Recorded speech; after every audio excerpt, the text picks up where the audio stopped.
ഈ ഒരു എപ്പിസോഡ് തുടങ്ങുമ്പോഴത്തേക്കും കുട്ടിയായിട്ടുള്ള സായോണെ ആരോ ഒരാൾ ബലമായിട്ടൊക്കെ വെള്ളത്തിൽ മുക്കുന്നതായിട്ടൊക്കെ കാണിക്കുന്നു. അവനും ഒരു സ്വപ്നമെന്ന രീതിക്കൊക്കെ ആയിരുന്നു ഇത് കണ്ട് എണീറ്റിട്ടുണ്ടായിരുന്നത്. പക്ഷെ അവന്റെ ഒപ്പം കിടന്നിട്ടുണ്ടായിരുന്നത് ഹീജു ആയിരുന്നു. ഹീജുവും കണ്ണു തുറന്ന് അവനെ കണ്ട് കഴിയുമ്പോഴത്തേക്കും മൊത്തത്തിൽ ഞെട്ടിയൊക്കെ എണീക്കുന്നു. ഹീജുവും സയോണെ പിടിച്ചുകൊണ്ട് വീട്ടിലേക്കൊക്കെ വന്നത് മാത്രമായിരുന്നു അവനും ഓർമ്മയുണ്ടായിരുന്നത്. പിന്നീട് എന്താണ് സംഭവിച്ചതെന്നൊക്കെ അവൻ സ്വയം ആലോചിച്ചു നോക്കുന്നു. ഹീജുവിന്റെ സൗണ്ടൊക്കെ സയോണ് പാർക്കിന് അയച്ചു കൊടുത്തിട്ടുണ്ടായിരുന്നല്ലോ. സോ അതിന്റെ റിസൾട്ട് ഒക്കെ വന്നോ എന്നൊക്കെ അറിയുവാനായിട്ട് അവൻ ഫോൺ എടുക്കുന്നുണ്ടെങ്കിൽ പോലും ഫോണൊക്കെ ഓഫ് ആയിരുന്നത് കൊണ്ട് തന്നെ അവനും ഫോണൊക്കെ ചാർജിനിടുന്നു. നീ എന്താ രാവിലെ തറയിലൊക്കെ കിടന്നിട്ടുണ്ടായിരുന്നത്? എന്തെങ്കിലും നടന്നിട്ടുണ്ടെങ്കിൽ എന്നോട് തുറന്ന് പറ എന്ന് പറഞ്ഞ് എന്താണ് നടന്നതെന്ന് അറിയുവാനായിട്ട് സയോണും ഹീജുവിന്റെ അടുത്ത് സംസാരിക്കുന്നുണ്ട്. ഞാനും എല്ലാ കാര്യങ്ങളും നിന്റെ അടുത്ത് തുറന്ന് പറയട്ടെ എന്നൊക്കെ ഹീജു ചോദിച്ചതിന് ശേഷം എന്തൊക്കെയോ ടൈപ്പ് ചെയ്യുവാനായിട്ട് തയ്യാറായി നിൽക്കുമ്പോഴത്തേക്കും പാർക്കിന്റെ കോളൊക്കെ സയോണും വരുന്നു. റിസൾട്ട് ഒക്കെ ഞാൻ ഇന്നലെ രാത്രി തന്നെ അയച്ചിട്ടുണ്ടായിരുന്നു എന്ന് പാർക്ക് പറഞ്ഞത് കേട്ടിട്ടുണ്ടായിരുന്ന അവനും ചാറ്റൊക്കെ എടുത്ത് നോക്കി കഴിയുമ്പോഴത്തേക്കും 99.99% നേരത്തെ അവൻ അയച്ച ആ ഒരു വോയിസുമായിട്ട് കിഡ്നാപ്പറുടെ വോയിസ് സിമിലർ ആണെന്നൊക്കെ ആയിരുന്നു അതിൽ നിന്നും അവന് കണ്ടെത്തുവാനായിട്ട് സാധിച്ചിട്ടുണ്ടായിരുന്നത്. ഇപ്പോൾ കോളുമായിട്ട് ബന്ധപ്പെട്ട കാര്യങ്ങളെല്ലാം തന്നെ ചർച്ച ചെയ്യുകയാണ് പാർക്കും സയോണും. അതിൽ നിന്നും ഇപ്പോൾ നിന്നെ കോൾ ചെയ്തുകൊണ്ടിരിക്കുന്ന ആൾക്ക് നേരത്തെ കിഡ്നാപ്പിങ്ങിലോ അല്ലെങ്കിൽ നമ്മുടെ ഓഫീസിലോ ഉണ്ടായിരുന്ന സ്ഫോടനത്തിലോ അതുമല്ല എങ്കിൽ നേരത്തെ നഴ്സിംഗ് ഹോമിലെ പ്രശ്നത്തിലോ ഒന്നും തന്നെ പങ്കുണ്ടായിരുന്നില്ല. അതൊക്കെ ചെയ്തിട്ടുണ്ടായിരുന്നത് മറ്റാരോ ആണ് എന്ന് പാർക്ക് പറയുമ്പോഴത്തേക്കും അല്ലെങ്കിൽ തന്നെ കോൾ ചെയ്യുന്നയാള് കിഡ്നാപ്പറുടെ കൂട്ടാളി അല്ല എന്ന സത്യമൊക്കെ ഞാൻ മനസ്സിലാക്കി കഴിഞ്ഞിരിക്കുന്നു. എങ്കിൽ പോലും കോൾ ചെയ്തത് ആരാണെന്ന് എനിക്ക് നിന്റെ അടുത്ത് തുറന്നു പറയുവാനായിട്ട് സാധിക്കുകയില്ല. എങ്കിൽ പോലും ആ ഒരു കിഡ്നാപ്പറും ഈ കോൾ ചെയ്ത ആളും തമ്മിലുള്ള ബന്ധം എന്താണെന്നൊക്കെ നീ കണ്ടെത്തേണ്ടതായിട്ടുണ്ട്. അതിൽ നിന്നും മാത്രമേ ഈ ഒരു കേസൊക്കെ നമുക്ക് തെളിയിക്കുവാനായിട്ട് സാധിക്കുകയുള്ളൂ എന്ന് സയോണും പറയുന്നു. ആരെക്കാളും നന്നായിട്ടാണ് എന്റെ ജഡ്ജ്മെന്റ് എന്നൊക്കെ ആയിരുന്നു ഞാൻ കരുതിയിട്ടുണ്ടായിരുന്നത്. അതുകൊണ്ട് തന്നെ ഈ ഒരു സിറ്റുവേഷൻ എന്നെ കൊണ്ട് ഹാൻഡിൽ ചെയ്യുവാനായിട്ട് സാധിക്കുമെന്ന് ഞാൻ കരുതി. എന്നെ ആർക്കും ട്രാപ്പ് ചെയ്യുവാനായിട്ട് സാധിക്കുകയില്ല എന്ന വിശ്വാസത്തിലായിരുന്നു ഞാൻ ഉണ്ടായിരുന്നെങ്കിൽ പോലും എന്റെ കൺമുമ്പിലായിട്ട് തന്നെ ഒരുപാട് ഹിന്റുകൾ വന്ന് നിറഞ്ഞിട്ടുണ്ടായിരുന്നു. പക്ഷേ അതൊന്നും തന്നെ സത്യമാവുകയില്ല എന്ന് ഞാൻ കരുതി. അല്ല എങ്കിൽ അതൊന്നും തന്നെ സത്യമാകരുതെന്നായിരുന്നു ഞാൻ കരുതിയിട്ടുണ്ടായിരുന്നത്. അതുകൊണ്ട് തന്നെ ഞാനും അതെല്ലാം തന്നെ അവഗണിച്ചായിരുന്നു വിട്ടിട്ടുണ്ടായിരുന്നതെന്നൊക്കെ അവനും ഓർക്കുകയാണ്. യഥാർത്ഥത്തിൽ നേരത്തെ ഹിജു കോളിലൊക്കെ സംസാരിച്ചിട്ടുണ്ടായിരുന്നതും അതുപോലെ തന്നെ അവളെ സംസാരിച്ചതിന്റെ വീഡിയോ ഒക്കെ അവന് കിട്ടിയിട്ടുണ്ടായിരുന്നതിനെ കുറിച്ചുമൊക്കെയാണ് അവനും ചിന്തിച്ചത്. ഹീജു ആണ് അവനെ കോൾ ചെയ്തിട്ടുണ്ടായിരുന്നതെന്ന് മനസ്സിലാക്കിയതിനു ശേഷം അവനും കോൾസിൽ പറഞ്ഞ കാര്യങ്ങളെല്ലാം തന്നെ ആലോചിച്ചൊക്കെ നോക്കുകയാണ്. ഹീജുവും അന്ന് സൈൻ ലാംഗ്വേജ് പഠിപ്പിക്കുവാനായിട്ട് സയോണിന്റെ അടുത്തേക്ക് വരുമ്പോഴത്തേക്കും സയോണും ഒരുപാട് വാക്കുകളൊക്കെ എഴുതി വെച്ചിട്ടുണ്ടായിരുന്നു. കള്ളം, ദേഷ്യം, വെറുപ്പ്, തെറ്റിദ്ധാരണ, മാപ്പ് എന്നിങ്ങനെയുള്ള വാക്കുകളൊക്കെ ആയിരുന്നു അവനും എഴുതി കൊടുത്തിട്ടുണ്ടായിരുന്നത്. നീ ചെയ്ത തെറ്റുകളെല്ലാം തന്നെ ഞാൻ ക്ഷമിച്ചിരിക്കുന്നു എന്നൊക്കെ എങ്ങനെയാണ് പറയുക എന്ന് സൗണ്ട് ചോദിക്കുമ്പോഴത്തേക്കും ഹീജുവും അതൊക്കെ കാണിച്ചു കൊടുക്കുന്നുണ്ടെങ്കിലും അത് ബുദ്ധിമുട്ടായിട്ടൊക്കെ അവനും തോന്നുന്നു. ക്ഷമിക്കുവാനായിട്ട് ബുദ്ധിമുട്ടാണെന്ന് അവനും പറയുകയാണ്. പക്ഷെ യഥാർത്ഥത്തിൽ സൈൻ ലാംഗ്വേജിൽ കാണിക്കുവാനായിട്ട് ആയിരുന്നില്ല, മറിച്ച് അവളുടെ അടുത്ത് ക്ഷമിക്കുവാനായിട്ടായിരുന്നു അവന് ബുദ്ധിമുട്ടൊക്കെ തോന്നിയിട്ടുണ്ടായിരുന്നത്. ഹീജുവും ഇനയ്ക്ക് റിപ്ലൈ ഒന്നും കൊടുക്കാതിരുന്നിട്ടുണ്ടായിരുന്നത് കൊണ്ട് തന്നെ ഇന വീണ്ടും നമുക്കൊന്ന് മീറ്റ് ചെയ്താലോ എന്നൊക്കെ ചോദിച്ചുകൊണ്ട് ഹീജുന് മെസ്സേജ് അയക്കുകയാണ്. സൗൺ നടന്നു പോകുന്ന സമയത്ത് കയ്യിലുണ്ടായിരുന്ന ഒരു പേപ്പറൊക്കെ താഴേക്ക് പോകുന്നു. അവനും അത് എടുത്തു നോക്കി കഴിയുമ്പോഴത്തേക്കും സൈൻ ലാംഗ്വേജിലുള്ള ചില ചില കാര്യങ്ങളൊക്കെ ആയിരുന്നു അതിലും എഴുതിയിട്ടുണ്ടായിരുന്നത്. സായോന്റെ അച്ഛനും ന്യൂസൊക്കെ കണ്ടുകൊണ്ടിരിക്കുമ്പോഴത്തേക്കും അസിസ്റ്റന്റ് അച്ഛന്റെ അടുത്തേക്ക് എത്തിയതിനു ശേഷം ഇനയെ കുറിച്ചുള്ള ഒരു ഇൻഫോർമേഷൻ ഒക്കെ അറിയിക്കുന്നു. സായോന്റെ അമ്മയും ഒരു ഫോട്ടോ ഒക്കെ നോക്കി ഇരിക്കുമ്പോഴത്തേക്കുമായിരുന്നു ഈ ഒരു വിവരമൊക്കെ അറിഞ്ഞിട്ടുണ്ടായിരുന്ന അച്ഛനും പെട്ടെന്ന് തന്നെ അമ്മയുടെ അടുത്തേക്ക് വന്നിട്ടുണ്ടായിരുന്നത്. നീ അറിഞ്ഞോ, ഇന നാട്ടിലേക്കൊക്കെ എത്തിയിട്ടുണ്ട്. അതുകൊണ്ട് തന്നെ നീ എത്രയും വേഗം ഇനേനെ കാണുവാനായിട്ടൊക്കെ പോകണം. എന്തിനാണ് ഇത്ര വലിയ കുഴപ്പമൊക്കെ ഇവിടെ ഉണ്ടാക്കിയിട്ടുണ്ടായിരുന്നതെന്നൊക്കെ അവളുടെ അടുത്തും ചോദിക്കണമെന്നൊക്കെ പറഞ്ഞുകൊണ്ട് അച്ഛൻ നിൽക്കുന്നുണ്ടെങ്കിൽ പോലും അമ്മ അതൊന്നും തന്നെ കാര്യമാക്കുന്നുണ്ടായിരുന്നില്ല.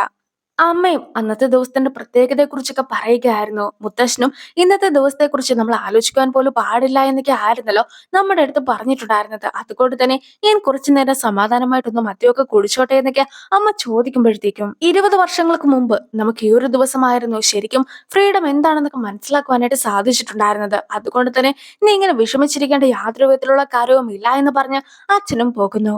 അന്നത്തെ ദിവസം എന്താണ് നടന്നതെന്ന് വ്യക്തമായിട്ട് കാണിക്കുന്നില്ലെങ്കിൽ പോലും അമ്മയും ഒരു റൂമിലെത്തിയിട്ട് അവിടെ ഉണ്ടായിരുന്ന കാഴ്ചയൊക്കെ കണ്ടിട്ട് വളരെയധികം പേടിച്ചിട്ട് റൂമൊക്കെ ലോക്ക് ചെയ്തിട്ടുണ്ടായിരുന്നു. പക്ഷെ ആ റൂമിനകത്തുണ്ടായിരുന്ന കുട്ടിയും വളരെയധികം ഉച്ചത്തിൽ വാതിലൊക്കെ തുറക്കുവാനായിട്ട് പറഞ്ഞ് കരയുകയായിരുന്നു. അമ്മയും അത്രയും നേരം നോക്കിക്കൊണ്ടിരുന്ന ഫോട്ടോ ഒക്കെ കാണിക്കുകയാണ്. അതിലെ കുട്ടിയുടെ മുഖം വ്യക്തമല്ലെങ്കിൽ പോലും അവിടെ ഉണ്ടായിരുന്ന പൂച്ചേനെയൊക്കെ കാണുവാനായിട്ട് സാധിക്കും. സാങ്ങു പറഞ്ഞിട്ടുണ്ടായിരുന്ന സ്റ്റോറിയിലെ പൂച്ചയും കുട്ടിയും ഇതാകുവാനുള്ള സാധ്യത വളരെയധികം കൂടുതലാണ്. എന്നെ പറഞ്ഞിട്ടുണ്ടായിരുന്ന സ്ഥലത്തേക്കൊക്കെ ഹീജു എത്തി കഴിയുമ്പോഴത്തേക്കും ആദ്യമായിട്ട് ഹീജു ഇനെ കണ്ട ദിവസത്തെക്കുറിച്ചൊക്കെ അവളും ഓർത്തു പോകുന്നു. എനിക്കും ഹീജുവിന്റെ അമ്മേനെ ഒട്ടും തന്നെ ഇഷ്ടമൊന്നും ആയിരുന്നില്ല. ആക്സിഡന്റ് ഒക്കെ സംഭവിച്ചതിന് ശേഷം ഒരു ദിവസം ഹീജു എനിക്കുള്ള പാലൊക്കെ ആയിട്ട് റൂമിലേക്ക് എത്തി കഴിയുമ്പോഴത്തേക്കും അവളുടെ കയ്യിൽ നിന്നും ആ ഒരു ഗ്ലാസ് ഒക്കെ തന്നെ താഴെ പോയി പൊട്ടുകയാണ്. എങ്കിൽ പോലും എനിക്ക് ശബ്ദമൊന്നും കേൾക്കത്തില്ലാത്തത് കൊണ്ട് തന്നെ ആ ഒരു വിവരം ഒന്നും തന്നെ അവൾ അറിയുന്നു കൂടിയില്ല. പക്ഷെ ഇപ്പോൾ ഇനെ പട്ടത്തെ പോലെ ഒന്നും തന്നെയല്ല, വളരെയധികം നന്നായിട്ട് തന്നെ സംസാരിക്കുന്നൊക്കെയുണ്ട്. കുട്ടികളായിരിക്കുന്ന സമയത്ത് നമ്മൾ ഇടയ്ക്കിടയ്ക്കൊക്കെ അക്വേറിയത്തിൽ വരാറുണ്ടായിരുന്നു. അന്ന് ലോകത്തിലുള്ള എല്ലാ ശബ്ദവും ഇല്ലാതായെന്നായിരുന്നു ഞാൻ കരുതിയിട്ടുണ്ടായിരുന്നത്. ഞാനും വെള്ളത്തിലേക്ക് തന്നെ കുറേ നേരം നോക്കിക്കൊണ്ടിരിക്കുമ്പോഴത്തേക്കും എനിക്കും ഒരു സമാധാനമൊക്കെ തോന്നാറുണ്ടായിരുന്നു. പിന്നെ നിനക്ക് മെർമെയ്ഡ് ഷോ ഒക്കെ ഇഷ്ടമല്ലേ, നമുക്കും അതൊക്കെ പോയി കാണാം. കുട്ടിയായിരിക്കുന്ന സമയത്ത് എന്റെ കേൾവി ശക്തി തിരിച്ചു കിട്ടുവാനായിട്ട് ഒരുപാട് കാര്യങ്ങൾ ചെയ്തിട്ടുണ്ടായിരുന്നെങ്കിൽ പോലും അന്ന് അതൊന്നും തന്നെ ഫലം കണ്ടിട്ടുണ്ടായിരുന്നില്ല. പക്ഷേ ഞാനും വിദേശത്ത് പോയി സർജറി ഒക്കെ ചെയ്ത് കഴിഞ്ഞപ്പോഴത്തേക്കും എനിക്കും എന്റെ കേൾവി ശക്തിയൊക്കെ ഇപ്പോൾ തിരിച്ചു കിട്ടിയിരിക്കുന്നു. നീ എന്തുകൊണ്ടാണ് ഇപ്പോഴും സംസാരിക്കാതൊക്കെ ഇരിക്കുന്നത്? ഇനി എന്തായാലും നീ ധൈര്യമായിട്ട് സംസാരിച്ചോ എന്നൊക്കെ ഇനിയും അവളുടെ അടുത്ത് പറയുകയാണ്. എനിക്ക് ശബ്ദം കേൾക്കുവാനായിട്ട് സാധിക്കാത്തത് കൊണ്ടാണ് ഹീജു ആരുടെയും അടുത്ത് സംസാരിക്കാതെ ഇരുന്നിട്ടുണ്ടായിരുന്നെന്ന കാര്യം എല്ലാം തന്നെ ഇനിയും പണ്ട് തന്നെ മനസ്സിലാക്കിയതായിരുന്നു. പക്ഷെ ഈ ഒരു വിവരം ഹീജുവിന്റെ അടുത്ത് ഇപ്പോൾ മാത്രമാണ് ഇന്നെ പറയുന്നത്. സോ ഹീജും അവിടെ നിന്ന് പിണങ്ങിയൊക്കെ പോകുവാനായിട്ട് നോക്കുന്നു. നിനക്ക് സംസാരിക്കുവാൻ അറിയാമെന്ന കാര്യം എനിക്ക് നന്നായി തന്നെ അറിയാമായിരുന്നെങ്കിൽ പോലും പണ്ട് എന്റെ അവസ്ഥ വളരെയധികം പരിതാപകരമായിരുന്നു. അതുകൊണ്ട് തന്നെ ഞാൻ ഒറ്റയ്ക്ക് അങ്ങനെ വിഷമിച്ചിരിക്കുന്നതിനേക്കാളും എനിക്കൊരു കൂട്ട് വേണമെന്നായിരുന്നു ഞാൻ ആഗ്രഹിച്ചിട്ടുണ്ടായിരുന്നത്. അതുകൊണ്ടാണ് എല്ലാം അറിഞ്ഞിട്ടും ഒന്നും അറിയത്തില്ലാത്തതുപോലെയൊക്കെ ഞാൻ പെരുമാറിയിട്ടുണ്ടായിരുന്നെന്ന് ഇനെ പറയുമ്പോഴത്തേക്കും എന്നോട് മിണ്ടുവാൻ പറയാൻ നീ ആരാണ്? നീ പറഞ്ഞിട്ട് വേണോ എനിക്ക് സംസാരിക്കുവാൻ? ഇനി ഒരിക്കലും നീ എന്റെ കാര്യത്തിൽ ഇടപെടുവാനായിട്ട് പാടില്ല. ഞാൻ പറയുന്ന കാര്യങ്ങളൊന്നും തന്നെ നിനക്ക് മനസ്സിലാകുന്നില്ല എന്ന് എനിക്ക് നന്നായി തന്നെ അറിയാം. എങ്കിൽ പോലും അതൊന്നും തന്നെ കുഴപ്പമില്ല. എനിക്ക് പറയണമെന്ന് തോന്നുന്ന കാര്യങ്ങൾ ഞാൻ പറയും. എനിക്ക് ചെയ്യണമെന്ന് തോന്നുന്ന കാര്യങ്ങൾ ഞാൻ ചെയ്യും. അല്ലാതെ നിന്റെ അനുവാദം എനിക്ക് ആവശ്യമില്ല. പിന്നെ എനിക്ക് മെർമെയ്ഡ് ഷോ ഇഷ്ടമാണെന്നൊക്കെ നീ പറഞ്ഞിട്ടുണ്ടായിരുന്നല്ലോ. എനിക്ക് മെർമെയ്ഡിനെ ഒട്ടും തന്നെ ഇഷ്ടമില്ല. ഞാനും അവളെ വെറുക്കുന്നു എന്നൊക്കെ പറഞ്ഞിട്ട് ഹീജുവും പോകുന്നു. ഇനിയും ഹീജുവിന്റെ അടുത്ത് ഒരു കാര്യമൊക്കെ പറയുവാനായിട്ടുണ്ടെന്ന് പറഞ്ഞ് മെസ്സേജ് അയക്കുകയാണ്. നിനക്കും സയോണെ എത്രമാത്രം അറിയാം? എന്തായാലും ഞാൻ ഒരിക്കലും സയോണെ നിന്റെ അടുത്ത് ഏൽപ്പിക്കുവാനായിട്ട് തീരുമാനിച്ചതായിരുന്നില്ല. മറിച്ച് സയോൺ തന്നെ ആയിരുന്നു നിന്നെ വേണമെന്നൊക്കെ എന്റെ അടുത്ത് പറഞ്ഞിട്ടുണ്ടായിരുന്നത്. എന്നെ വെറുതെ വിടുന്നതിന് പകരമായിട്ട് നമ്മുടെ ഫാമിലിയുമായിട്ട് ഒരു ബന്ധമൊക്കെ അയാൾക്ക് വേണമെന്നും അതുകൊണ്ട് തന്നെ നിന്നെ വിവാഹം കഴിച്ചുകൊണ്ട് പോകണമെന്നുമൊക്കെ അയാളും എന്നോട് പറഞ്ഞു. അതല്ലാതെ ഒരിക്കലും നിന്നെ ചതിക്കുവാനായിട്ട് ഞാൻ ആഗ്രഹിച്ചിട്ടുണ്ടായിരുന്നില്ല എന്നൊക്കെ ഇനെ പറഞ്ഞിട്ടുണ്ടായിരുന്നൊക്കെ ഓർത്തുകൊണ്ട് പോവുകയാണ് ഹീജുവും. ഹീജു തന്നെയാണ് തന്നെ വിളിക്കുന്നതെന്ന് ഉറപ്പിക്കുവാനായിട്ട് കിഡ്നാപ്പറുടെ ഫോണൊക്കെ അന്വേഷിക്കുകയായിരുന്നു സയോണും. നേരത്തെ അവള് കണ്ട സമയത്ത് അവളും ഒരു ബാഗിന്റെ അകത്തേക്ക് ആയിരുന്നല്ലോ ഫോൺ ഒളിപ്പിച്ചു വെച്ചിട്ടുണ്ടായിരുന്നത്. സോ സെയിം ബാഗൊക്കെ എടുത്ത് അവൻ നോക്കുമ്പോഴത്തേക്കും അതിന്റെ അകത്ത് ഫോൺ ഉണ്ടായിരുന്നില്ല. ഹീജും റൂമിലെത്തി കഴിയുമ്പോഴത്തേക്കും അവിടെ ഉണ്ടായിരുന്ന സയോണയൊക്കെ കാണുകയാണ്. സയോണും അവന്റെ ഫോൺ കാണുന്നില്ല, അതുകൊണ്ട് അന്വേഷിക്കാനായിട്ട് റൂമിൽ കയറിയതാണെന്നൊക്കെയാണ് കള്ളം പറയുന്നതും. സോ ഹീജും അപ്പോൾ തന്നെ അവളുടെ ഫോണൊക്കെ എടുത്തിട്ട് സയോണിന്റെ ഫോണിലേക്ക് കോൾ ചെയ്ത് നോക്കുന്നു. സോ അവന്റെ ഫോൺ റൂമിന് വെളിയിലാണ് ഉള്ളതെന്നൊക്കെ കാണിച്ചു കൊടുത്തിട്ട് അവളും അവനോട് പൊയ്ക്കോളൂ എന്നൊക്കെ പറഞ്ഞ് നിൽക്കുമ്പോഴത്തേക്കുമാണ് അവിടെ ഉണ്ടായിരുന്ന ഒരു ബാഗിലെ ക്ലോത്ത് ഒക്കെ അവനും ശ്രദ്ധിക്കുന്നത്. ഈ ഒരു ഡ്രസ്സ് നേരത്തെ ഹീജുവിന് അമ്മയൊക്കെ മേടിച്ചു കൊടുത്തതായിരുന്നു. എന്തായാലും സൗൺ ഈ ഒരു ഡ്രസ്സൊക്കെ എടുത്തു പിടിക്കുന്നത് കാണുന്ന ഹീജുവും അവന്റെ കയ്യിൽ നിന്നും അതൊക്കെ മേടിക്കുവാനായിട്ട് ശ്രമിക്കുന്നു. പക്ഷെ അവർ രണ്ടുപേരും കൂടി ഒന്നിച്ച് ബെഡിലേക്കൊക്കെ വീഴുകയാണ്. അപ്പോഴായിരുന്നു തലേദിവസം മദ്യപിച്ചെത്തിയിട്ടുണ്ടായിരുന്ന സയോണും ഹീജുവും തമ്മിൽ ഒരു കിസ്സൊക്കെ നടന്നിട്ടുണ്ടായിരുന്നു എന്ന കാര്യമൊക്കെ സയോണും ഓർത്തെടുക്കുന്നത്. അത് ഓർത്ത് ഉടനെ തന്നെ ഹീജുവിനെ മാറ്റി നിർത്തിയിട്ട് അവനും റൂമിൽ നിന്നും ഇറങ്ങി ഓടുന്നു. ഇനി ഹീജുവും ഫോണൊക്കെ സേഫ് ആണോ എന്ന് നോക്കുമ്പോഴത്തേക്കും ഫോൺ സയോൺ കണ്ടിട്ടില്ല എന്ന കാര്യമൊക്കെ അവളും മനസ്സിലാക്കുകയാണ്. സയോണും വീട്ടിൽ നിന്നും ഇറങ്ങി കഴിയുമ്പോഴത്തേക്കുമായിരുന്നു ഹീജുവിന്റെ കോളൊക്കെ വന്നിട്ടുണ്ടായിരുന്നത്. അവനും ഫോൺ എടുത്തതിന് ശേഷം നമ്മളെ തമ്മിൽ ഒരുപാട് തവണയൊക്കെ ഇതുപോലെ കോൾ ചെയ്ത് സംസാരിച്ചിട്ടുണ്ടെങ്കിൽ പോലും നിന്നെക്കുറിച്ചുള്ള കൂടുതൽ ഡീറ്റെയിൽസ് ഒന്നും തന്നെ എനിക്ക് അറിയിക്കുകയില്ല. അതുകൊണ്ട് നമുക്ക് പരസ്പരം ഓരോരോ ചോദ്യങ്ങളൊക്കെ ചോദിക്കാം. അതിനുള്ള മറുപടിയാകട്ടെ സത്യസന്ധമായിട്ട് മാത്രം നൽകണം. നിനക്കും അതിന് സമ്മതമാണോ എന്ന് സയോണും ഹീജുവിന്റെ അടുത്ത് ചോദിക്കുന്നു. ഹീജുവും അതിനോടൊക്കെ തന്നെ യോജിക്കുന്നു. നീ ഹീജുവിനെയും ഹീജുവിന്റെ അച്ഛനെ അപായപ്പെടുത്തുവാനായിട്ട് ശ്രമിച്ചിട്ടുണ്ടായിരുന്നു. അതുകൊണ്ട് തന്നെ ഒരിക്കലും നിന്റെ ഒപ്പം നിൽക്കുവാനായിട്ട് ഹീജു സമ്മതിക്കുകയില്ല. സോ നീയും ഹീജുവിനെ ഭീഷണിപ്പെടുത്തിയിട്ടുണ്ടായിരുന്നോ എന്ന് സയോൺ ചോദിക്കുമ്പോഴത്തേക്കും ഉണ്ടായിരുന്നുവെന്നും ഉണ്ടായിരുന്നില്ല എന്നും വിചാരിച്ചു എന്നൊരു മറുപടിയൊക്കെ ഹീജുവും കൊടുക്കുന്നു. വിവാഹത്തിന് തലേദിവസം ഇനയോട് സംസാരിച്ചപ്പോഴത്തേക്കും ഇനേനെ വിടാമെന്നും അതിന് പകരമായിട്ട് ഹീജുവിനെ വേണമെന്നും ആയിരുന്നോ നീയും ഇനയുടെ അടുത്ത് സംസാരിച്ച് ഡീലൊക്കെ വെച്ചിട്ടുണ്ടായിരുന്നതെന്നൊക്കെ ഹീജു ചോദിക്കുമ്പോഴത്തേക്കും അവൾ പറഞ്ഞ കാര്യങ്ങളെല്ലാം തന്നെ സത്യമാണെന്ന് പറഞ്ഞിട്ട് ഒരു ഫ്ലാഷ് ബാക്ക് ഒക്കെ കാണിക്കുകയാണ്. സയോണും രാത്രിയിൽ ദുസ്വപ്നമൊക്കെ കണ്ട് എണീക്കുമ്പോഴത്തേക്കും വീട്ടിൽ നിന്നും അവനും പുറത്തേക്ക് ഇറങ്ങിയിട്ടുണ്ടായിരുന്നു. അങ്ങനെ ഇരിക്കെ ഹീജുവിന്റെ വീടിനൊക്കെ മുമ്പിലെത്തി കഴിയുമ്പോഴത്തേക്കും ഹീജുവും സൈൻ ലാംഗ്വേജ് ഒക്കെ പ്രാക്ടീസ് ചെയ്യുന്നതായിരുന്നു അവൻ കണ്ടിട്ടുണ്ടായിരുന്നത്. ഞാൻ നിന്റെ ഒപ്പം തന്നെ ഉണ്ട്, എല്ലാം ശരിയാകുമെന്നൊക്കെ ഹീജു സൈൻ ലാംഗ്വേജിൽ ചെയ്യുന്നതെല്ലാം തന്നെ അവനും നോക്കി അതേ രീതിക്ക് തന്നെ ചെയ്തിട്ടൊക്കെ ഉണ്ടായിരുന്നു. സയോണും ഇപ്പോൾ ഹീജുവിന്റെ അടുത്തൊക്കെ പറയുകയാണ്, പണ്ട് സ്വപ്നമൊക്കെ കണ്ട് ഞെട്ടി എണീറ്റിട്ടുണ്ടായിരുന്ന ഞാനും അടുത്ത വീടിന് മുമ്പിലൊക്കെ എത്തി കഴിഞ്ഞപ്പോഴത്തേക്കും ജനൽ വഴി ഒരു പെൺകുട്ടി സൈൻ ലാംഗ്വേജ് ഒക്കെ പ്രാക്ടീസ് ചെയ്യുന്നത് കണ്ടിട്ടുണ്ടായിരുന്നു. അവൾ പോലും അറിയാതെ അതൊക്കെ കണ്ടിട്ടുണ്ടായിരുന്ന എനിക്കും ഒരുപാട് സന്തോഷമൊക്കെ ലഭിച്ചിട്ടുണ്ടായിരുന്നു. എനിക്ക് എന്റെ വിഷമങ്ങളൊക്കെ വരുന്ന സമയത്ത് അവൾ ഉണ്ടായിരുന്നെങ്കിൽ പോലും അവൾക്ക് ആരും തന്നെ ഉണ്ടായിരുന്നില്ല. അവൾക്ക് അവൾ താമസിച്ച വീട് ജയിൽ പോലെയൊക്കെ ആയിരുന്നു. അതുകൊണ്ട് തന്നെ അവളെ അവിടെ നിന്ന് മോചിപ്പിച്ചതിന് ശേഷം ഫ്രീ ആയിട്ടൊക്കെ ജീവിക്കുവാനായിട്ട് അനുവദിക്കണമെന്നായിരുന്നു ഞാനും ആഗ്രഹിച്ചിട്ടുണ്ടായിരുന്നത്. പക്ഷേ അവൾക്ക് അവളുടെ വീട്ടിൽ അനുഭവിച്ചതുപോലെ തന്നെയാണ് എന്റെ വീട്ടിലും അനുഭവിക്കേണ്ടതായിട്ട് വന്നിട്ടുണ്ടായിരുന്നതെന്ന് എനിക്ക് അറിയുകയില്ലായിരുന്നു. എന്നെ പോലുള്ള ഒരു വ്യക്തിനെയൊക്കെ വിവാഹം കഴിച്ച് എന്റെ വീട്ടിലേക്കൊക്കെ വരുന്ന സമയത്ത് അവൾക്കും അതൊരു ജയിൽ പോലെയൊക്കെ തോന്നിയിട്ടുണ്ടാവും. അവൾക്കും എന്നെ ഡിവോഴ്സ് ചെയ്യണമെന്ന് തോന്നിയെന്നാണ് എനിക്ക് തോന്നുന്നത്. എന്തായാലും ഇപ്പോഴും അവളുടെ മനസ്സിൽ അങ്ങനെ ഒരു ആഗ്രഹമുണ്ടോ? അവൾക്ക് എന്നെ ഡിവോഴ്സ് ഒക്കെ ചെയ്യണോ? അങ്ങനെ അവൾക്ക് ആഗ്രഹമുണ്ട് എങ്കിൽ നേരത്തെ അവൾ എങ്ങനെയായിരുന്നു ഉണ്ടായിരുന്നത് അതേ രീതിക്ക് തന്നെ അവളെ വിടുവാനായിട്ട് ഞാൻ ഒരുക്കമാണെന്നൊക്കെ സൗണ്ട് പറയുമ്പോഴത്തേക്കും ഒരു ദിവസം എല്ലാം ശരിയാകുന്നതായിരിക്കും, ഇന്നത്തെ കാലം നല്ലൊരു നാളെ ഉണ്ടാവും എന്ന രീതിക്കൊക്കെ ആയിരുന്നു അവൾ കഴിഞ്ഞ 3 വർഷമായിട്ട് കാത്തിരുന്നിട്ടുണ്ടായിരുന്നത്. നീയും അവളെ ഉപേക്ഷിക്കുകയാണെങ്കിൽ അവൾക്കും പിന്നീട് വേദനയൊന്നും അനുഭവിക്കേണ്ടതായിട്ട് വരികയില്ല, അല്ലെങ്കിൽ ആരാലും നിരാശപ്പെടുകയില്ല എന്നൊക്കെയാണ് അവൾ കരുതിയതും. അതുകൊണ്ടാണ് ഡിവോഴ്സ് ഒക്കെ വേണമെന്ന് അവൾ പറഞ്ഞിട്ടുണ്ടായിരുന്നതെന്നൊക്കെ ഹീജു പറയുമ്പോഴത്തേക്കും നേരത്തെ സൈൻ ലാംഗ്വേജിന്റെ ഒരു പേപ്പറൊക്കെ അവന് കിട്ടിയിട്ടുണ്ടായിരുന്നല്ലോ, അതിലെഴുതിയ കാര്യങ്ങളൊക്കെ അവനും ഓർത്തു നോക്കുകയാണ്. ഹീജുവിന് ആത്മാർത്ഥതയും ശ്രദ്ധയും മനസ്സിലാക്കലും സ്നേഹവും ഒക്കെയാണ് ആവശ്യമായിട്ടുള്ളത്. അവൾക്ക് അതൊക്കെയാണ് ആവശ്യമായിട്ടുള്ളതെങ്കിൽ അവൾ ആഗ്രഹിക്കുന്ന അളവിൽ അതൊക്കെ തന്നെ കൊടുക്കുവാനായിട്ട് ഞാൻ തയ്യാറാണ്. അവൾക്ക് വേണ്ടി ഞാൻ എന്തും ചെയ്യും. സായോണും അങ്ങനെ പറയുന്നത് കേട്ട് അതിശയം തോന്നിയിട്ടുണ്ടായിരുന്ന ഹീജു ആകട്ടെ, പണ്ട് നീ ഇങ്ങനെയൊന്നും ആയിരുന്നില്ലല്ലോ, എന്തുകൊണ്ടാണ് പെട്ടെന്ന് ഇങ്ങനെ ഒരു മനമാറ്റമൊക്കെ ഉണ്ടാകുവാനുള്ള കാരണമെന്നൊക്കെ ഹീജു ചോദിക്കുമ്പോഴത്തേക്കും ആദ്യം തന്നെ ഹീജുവിന്റെ ആഗ്രഹപ്രകാരം ആയിരുന്നില്ല ഈ ഒരു വിവാഹമൊക്കെ നടന്നിട്ടുണ്ടായിരുന്നത്. അതുകൊണ്ട് തന്നെ ഒരു ദിവസം ഹീജുവും അവൾക്ക് പോകണമെന്ന് എന്നോട് പറയുമെന്നൊക്കെ ആയിരുന്നു ഞാൻ കരുതിയത്. ആ ഒരു രീതിക്കായിരുന്നു അവളെ ഞാൻ കണ്ടിട്ടുമുണ്ടായിരുന്നത്. പക്ഷെ അവളും എന്നെ സ്നേഹിക്കുന്നുണ്ടെങ്കിൽ അവൾ ആഗ്രഹിക്കുന്ന എന്ത് നേടിക്കൊടുക്കാനായിട്ട് ഞാൻ തയ്യാറാണ്. ഞാനും അങ്ങനെ എന്റെ കയ്യിൽ നിന്നും എഫോർട്ടൊക്കെ ഇട്ടിട്ട് ഇങ്ങനത്തെ കാര്യമൊക്കെ ചെയ്ത് കൊടുത്തിട്ടുണ്ടെങ്കിൽ പിന്നെ നീ ഒരിക്കലും എന്നെ വിളിക്കുവാനായിട്ട് പാടില്ല. നീയും എനിക്ക് ആ ഒരു കാര്യമൊക്കെ വാക്ക് നൽകേണ്ടതായിട്ടുണ്ടെന്ന് പറഞ്ഞ് സയോണും കോളൊക്കെ അവസാനിപ്പിക്കുന്നു. സയോന്റെ ഹീജുവിന്റെ അച്ഛന്മാര് ഗോൾഫൊക്കെ പ്രാക്ടീസ് ചെയ്യുവാനായിട്ട് റെഡിയായി നിൽക്കുകയാണ്. പിന്നീട് പ്രാക്ടീസ് ഒക്കെ ചെയ്തതിന് ശേഷം സയോണ് നീ കൂടെ നിർത്തേണ്ടതായിട്ടുണ്ട്, അതിന് എന്ത് വില കൊടുക്കേണ്ടതായിട്ട് വന്നിട്ടുണ്ടെങ്കിലും നീ അതിന് തയ്യാറാകണമെന്നൊക്കെ ഹീജുവിന്റെ അച്ഛൻ സയോന്റെ അച്ഛന്റെ അടുത്ത് പറയുമ്പോഴത്തേക്കും നിന്റെ മൂത്ത മകളായിട്ടുള്ള ഇനേനെ കുറിച്ചുള്ള എന്തെങ്കിലും വിവരമൊക്കെ നിനക്ക് കിട്ടിയോ എന്ന് സയോന്റെ അച്ഛനും ഹീജുവിന്റെ അച്ഛന്റെ അടുത്തൊക്കെ ചോദിക്കുന്നുണ്ട്. പക്ഷെ ഹീജുവിന്റെ അച്ഛനും ഇനേനെ കുറിച്ച് ഒന്നും തന്നെ അറിയിക്കുകയില്ല എന്ന രീതിക്കൊക്കെ നിൽക്കുന്നു. ഓഫീസിലുള്ള എല്ലാവരെയും കൂട്ടി ഒരു ട്രിപ്പും പ്രോഗ്രാമും ഒക്കെ വെച്ചിട്ടുണ്ടെന്ന് നേരത്തെ തന്നെ നമ്മൾ പറഞ്ഞിട്ടുണ്ടായിരുന്നല്ലോ. സോ ട്രിപ്പിന് പോകുന്ന ദിവസമൊക്കെ എത്തിയിരിക്കുകയാണ്. വഴിയിലായിട്ടൊരു വണ്ടിയൊക്കെ നിർത്തിയിട്ടിരിക്കുന്നത് എല്ലാവരുടെയും ശ്രദ്ധയിൽ പെടുകയാണ്. അതിലാകട്ടെ ഈ ഒരു ഓഫീസിൽ വർക്ക് ചെയ്യുന്ന എല്ലാവർക്കും വേണ്ടിയിട്ടുള്ള ലഞ്ച് ബോക്സസ് വരെ റെഡിയാക്കി വെച്ചിരിക്കുകയായിരുന്നു.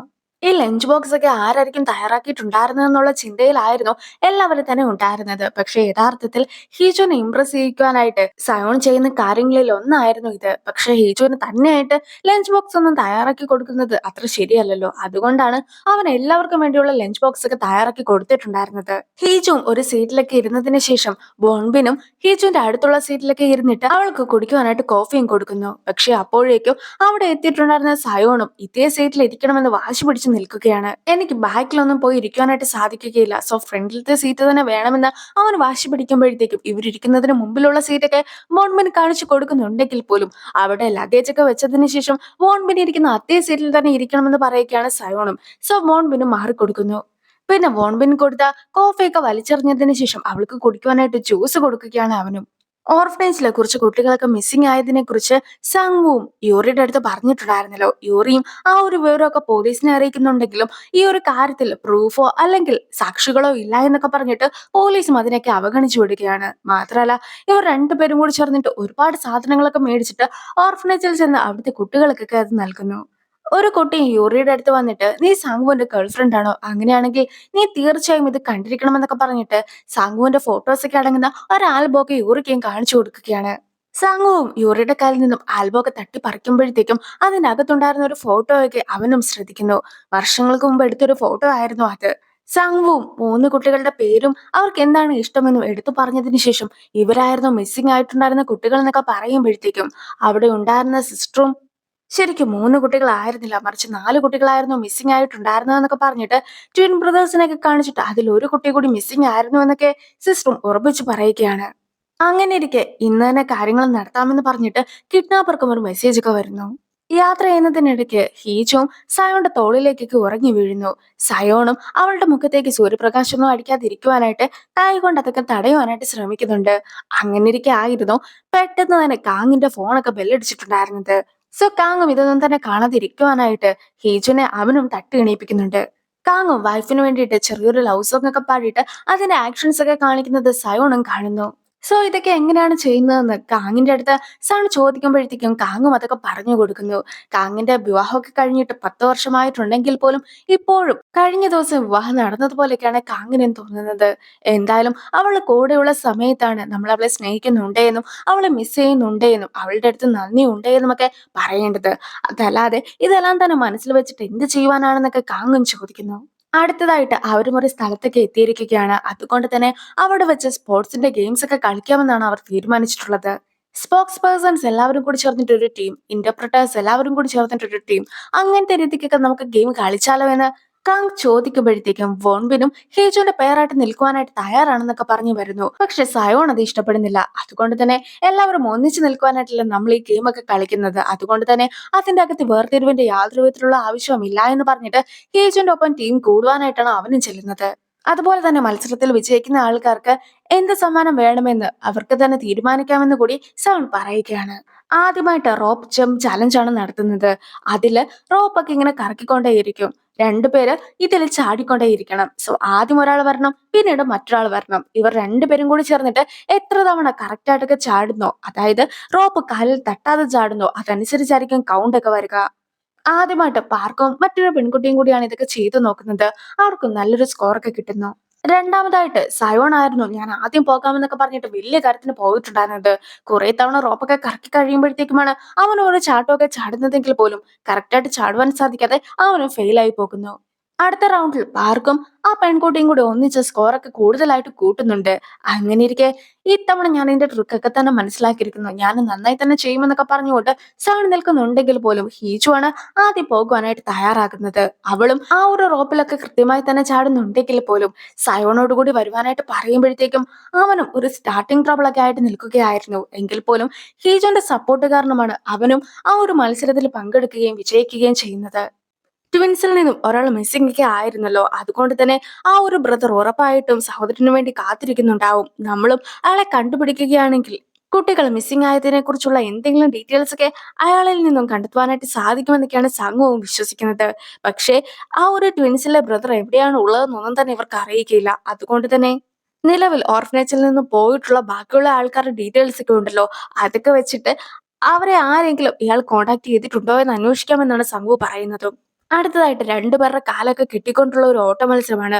അതിൽ ആരായിരിക്കും വിജയിക്കുക എന്നൊക്കെയാണ് എല്ലാവരും നോക്കുന്നത്. സയോണും അതുപോലെ തന്നെ ബോൺബിനും കൂടിയായിരുന്നു മത്സരിക്കുന്നത്. ബോൺബിന്റെ ടീം ആദ്യം ഒന്ന് വീണൊക്കെ പോകുന്നത് കൊണ്ട് തന്നെ സയോണും ഹീജും ആ ഒരു മത്സരത്തിൽ വിജയിക്കുന്നു. വിജയിച്ച സന്തോഷത്തില് ഹീജുവിനെ സയോൺ എടുത്തു പൊക്കുന്നൊക്കെയുണ്ട്. എല്ലാവരും വളരെയധികം അതിശയത്തോടെ ആയിരുന്നു അതൊക്കെ നോക്കി നിന്നിട്ടുണ്ടായിരുന്നത്. അങ്ങനെ ഇരിക്കെ വിജയിച്ച ടീമാണല്ലോ എന്ത് സമ്മാനം വേണമെന്നൊക്കെ പറയേണ്ടത്.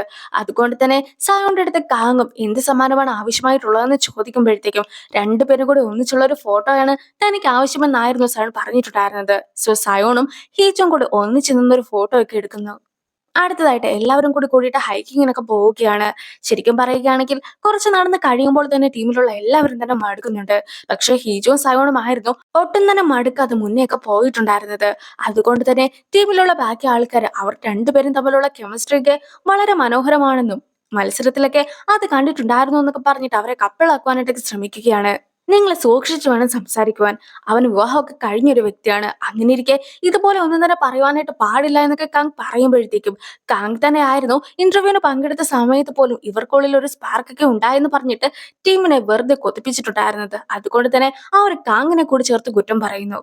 ഹീജുവിന്റെ കയ്യിൽ ഇട്ടിട്ടുള്ള ഷർട്ട് മാത്രമേ ഉള്ളൂ എന്ന് മനസ്സിലാക്കുന്ന സയോണും കയ്യിലുണ്ടായിരുന്ന കോട്ടയ്ക്ക് ഊരിയിട്ട് അവൾക്ക് കൊടുക്കുന്നുണ്ട്.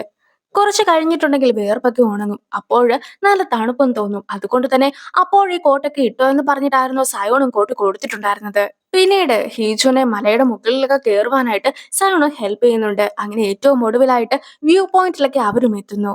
എന്തായാലും ടീമിലുള്ള എല്ലാവരും കൂടി വ്യൂ പോയിന്റിലെത്തി കഴിയുമ്പോഴത്തേക്കും നമുക്കൊരു ഗ്രൂപ്പ് ഫോട്ടോ ഒക്കെ എടുക്കാമെന്ന് പറഞ്ഞിട്ട് കാങ്ങും എല്ലാവരെയും കൂടി ഒന്നിച്ചൊക്കെ നിർത്തി ഫോട്ടോ എടുക്കാനായിട്ട് ശ്രമിക്കുന്നു. പക്ഷെ അപ്പോഴാണ് അവിടെ എത്തിയിട്ടുണ്ടായിരുന്ന രണ്ടു മൂന്ന് പേരൊക്കെ സയോണെ കണ്ട് തിരിച്ചറിയുന്നത്. സോ സയോണെ പോലെ ഒരു വ്യക്തിനെയൊക്കെ നേരിട്ട് കണ്ടത് കൊണ്ട് തന്നെ അവന്റെ ഒപ്പം നിന്ന് ഫോട്ടോ എടുക്കണമെന്നൊക്കെ അവരും വാശി പിടിക്കുന്നു.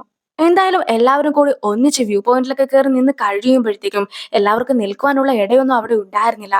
സോ ഏറ്റവും പുറകിൽ നിന്നവർ കൂടുതലായിട്ട് പുറകോട്ടൊക്കെ പോവുകയാണ്.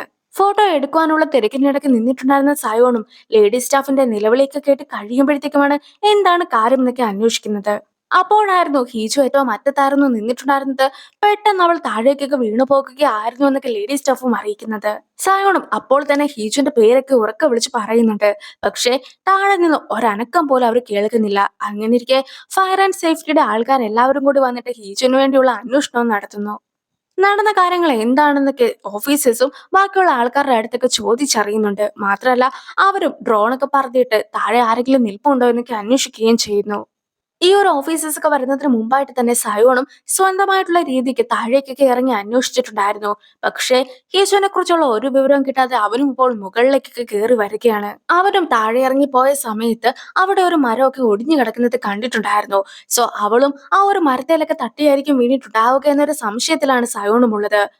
മാത്രമല്ല റെസ്ക്യൂ ഡോഗ്സിനൊക്കെ കൊണ്ടുവരികയാണെങ്കിൽ ഒരു പക്ഷെ അവളെ രക്ഷിച്ചൂടെ എന്ന് സയോൺ ചോദിക്കുമ്പോഴത്തേക്കും മിസ്സിംഗ് ആയിട്ടുള്ള ആളുടെ എന്തെങ്കിലും സാധനങ്ങളൊക്കെ ഉണ്ടെങ്കിൽ മാത്രമേ റെസ്ക്യൂ ഡോഗ്സിനൊക്കെ കൊണ്ടുവരുവാനായിട്ട് സാധിക്കുകയുള്ളൂ. അതുകൊണ്ട് തന്നെ ഹീജുവിൻ്റെതായിട്ടുള്ള എന്തെങ്കിലും സാധനങ്ങളൊക്കെ ഇവിടെ ഉണ്ടെങ്കിൽ അത് തന്നു നോക്ക്. ഞങ്ങളും ഡോഗ്സിനെ കൊണ്ട് അത് മണപ്പിച്ചിട്ട് ആ ഒരു മണമുള്ള ഏരിയയിലേക്കൊക്കെ നമുക്ക് അന്വേഷണം നടത്താമെന്നൊക്കെ ഓഫീസേഴ്സ് പറയുമ്പോഴത്തേക്കും സയോണും അവന്റെ ഷർട്ടൊക്കെ ഊരി കൊടുക്കുകയാണ്. അതായത് അവൻ നേരത്തെ തന്നെ ഒരു കോട്ടൊക്കെ ഹീജുന് കൊടുത്തിട്ടുണ്ടായിരുന്നല്ലോ. സോ ആ ഒരു മണവും ഈ ഒരു മണവും സെയിം ആയതുകൊണ്ട് തന്നെ ഡോഗ്സിന്റെ അടുത്ത് ഇത് മണപ്പിച്ചൊക്കെ നോക്കിയാൽ മതി, അവളെയും ഈസി ആയിട്ട് കണ്ടുപിടിക്കുവാനായിട്ട് സാധിക്കുമെന്നാണ് സയോണും വിശ്വസിക്കുന്നത്. അവനും പലതവണ ഹീജുനെ കോളൊക്കെ ചെയ്യുന്നുണ്ട്. പക്ഷെ അവളുടെ ഫോൺ സ്വിച്ച് ഓഫ് ആയിരുന്നു.